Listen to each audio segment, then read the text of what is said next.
Now, let me show you how you can keep the lock screen always on your iPad. Because currently this is what happens, right? I lock the iPad, I press the button again, the lock screen appears with all of the widgets, the time and everything, but after a while, it just goes back to the black screen, right? So it doesn't stay on.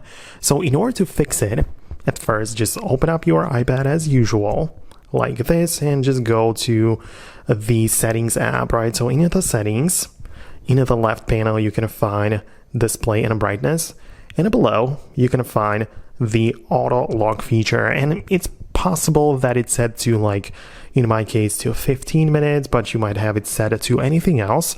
My point is that it has to be set to never to make sure that the screen stays on all the time. So at first set it to never, and then now we can close the settings and come back to the home screen.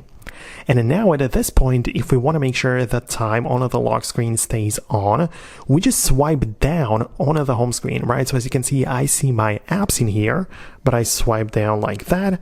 And then now if I leave it like this, it will essentially stay on indefinitely. That's great, especially if you want to have your iPad on a display and just show the time and so on, right? That might be very useful. And as you can see at this point, the iPad is not going to lock itself.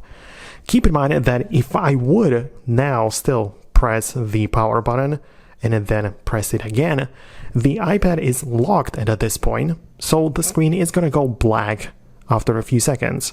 So again, we have to unlock it at first, right? So either scan your face or type in the code, and then now swipe down to access it. And now it's going to stay on because we said never in the settings. So I hope it makes sense.